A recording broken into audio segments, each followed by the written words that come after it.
একদম সহজ পদ্ধতিতে হাতে মেখে গরুর মাংস রান্নার রেসিপি, সেই সাথে থাকছে 1 কেজি মাংসের পরিমাণ মতো মশলা সহ রান্নার সম্পূর্ণ প্রসেস প্রণালী।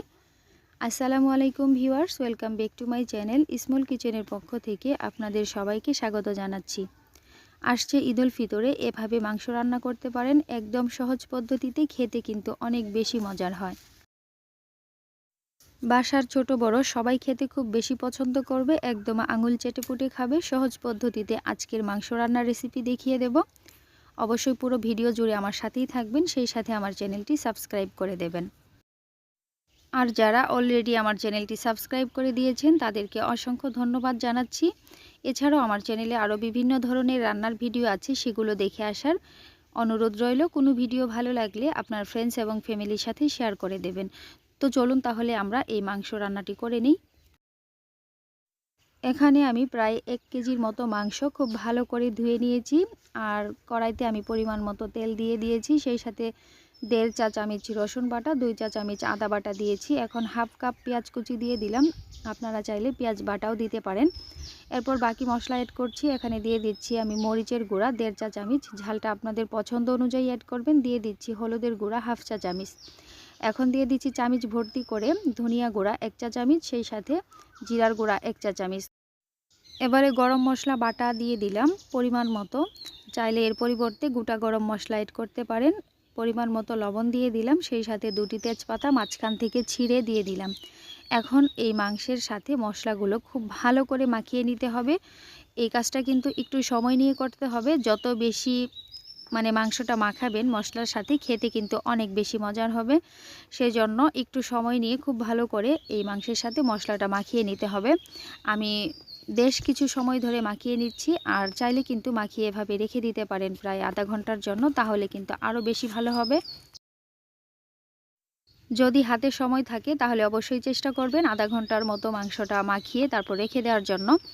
তো এই তো এভাবে করেই রান্নাটা করে নিতে হবে। আমি সামান্য একটু পানি দিয়ে দেব, খুব বেশি পানি দেব না, জাস্ট হাতটা একটু ধুয়ে তারপর পানিটা দিয়ে দিলাম। এবারে ঢাকনা দিয়ে ঢেকে রান্না করে নিতে হবে।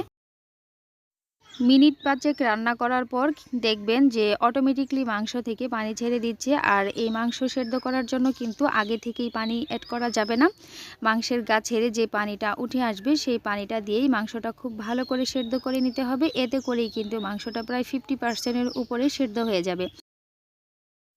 কিছুক্ষণ পর পর অবশ্যই একটু নেড়ে দিতে হবে, যাতে করে তলানিতে লেগে না যায়। আর যদি লেগে যায় তাহলে কিন্তু মাংসটা খেতে ভালো লাগবে না। তো আমি কিছুক্ষণ পর পর ঢেকে আমি কষিয়ে নিচ্ছি, যতক্ষণ না পর্যন্ত এই মাংসের পানিটা খুব ভালোভাবে মাংসের সাথে কষানো হয়, ততক্ষণ পর্যন্ত আমি একটু সময় নিয়ে কষিয়ে নেব। এখন আমি 2টি আলু দিয়ে দিয়েছি। আপনারা যদি আলুটা অপছন্দ করেন তাহলে স্কিপ করতে পারেন। আমার তো বেশ ভালোই লাগে। তবে এই পর্যায়ে এসে এখন আমি সামান্য আরও একটু তেল অ্যাড করে দেব, এতে করে মাংসটা অনেক বেশি তুলতুলে নরম হয়ে যাবে। চেষ্টা করবেন এই পর্যায়ে কষানোর সময় একটু তেল অ্যাড করে দেওয়ার জন্য।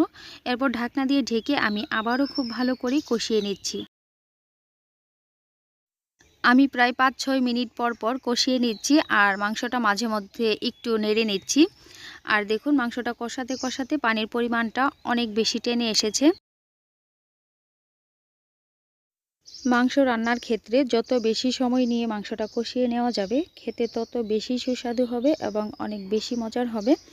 তো দেখতেই পাচ্ছেন আমি দীর্ঘ সময় এই মাংসটা কষিয়ে নিয়েছি, আর আমার অলমোস্ট কষানো হয়ে গিয়েছে। এ পর্যায়ে আমি পানি অ্যাড করে দেব। মাংসটা পুরোপুরি সেদ্ধ করার জন্য আমি এখানে গরম পানি অ্যাড করে দিচ্ছি। অবশ্যই গরম পানিটাই অ্যাড করার চেষ্টা করবেন। এখানে আমি পুরো 1.5 কাপ গরম পানি অ্যাড করে দিয়েছি, আর এই 1.5 কাপ পানিতেই আমি মাংসটা পুরোপুরি সেদ্ধ করে নেব। ঝোলটা একটু বেশি যদি খেতে চান তাহলে পানির পরিমাণটা একটু বাড়িয়ে দিতে পারেন। রান্নাটি প্রায় শেষের দিকে, নামিয়ে নেওয়ার আগে 3-4টির মতো কাঁচামরিচ দিয়ে তারপর আমি ঝোলটা আরও একটু গাঢ় করে তারপর নামিয়ে নিচ্ছি। ভিডিওটি এখন পর্যন্ত যারা যারা দেখছেন আপনাদের সবাইকে অসংখ্য ধন্যবাদ জানাচ্ছি। আমি আবারও বলছি, প্লিজ আমার চ্যানেলটি সাবস্ক্রাইব করে দেবেন, লাইক কমেন্ট শেয়ার করবেন। আর দেখুন এই তো রান্নাটি পুরোপুরি হয়ে গিয়েছে, আমি চুলাটা অফ করে দিয়েছি। আর দেখতেই পাচ্ছেন মাশাআল্লাহ কতটা লোভনীয় হয়েছে মাংস রান্নাটি। এভাবে অবশ্যই একবার হলেও ঈদুল ফিতরে রান্না করে দেখবেন, বাসার ছোট বড় সবাই খেতে অনেক বেশি পছন্দ করবে। আমার আজকের ভিডিওটি এই পর্যন্তই ছিল। সবাইকে অনেক বেশি ধন্যবাদ জানাচ্ছি ভিডিওটি দেখার জন্য এবং সবাইকে অগ্রিম ঈদ উল ফিতরের শুভেচ্ছা জানাচ্ছি। আজকের মতো এখানেই বিদায় নিচ্ছি। আল্লাহ হাফেজ। আসসালামু আলাইকুম।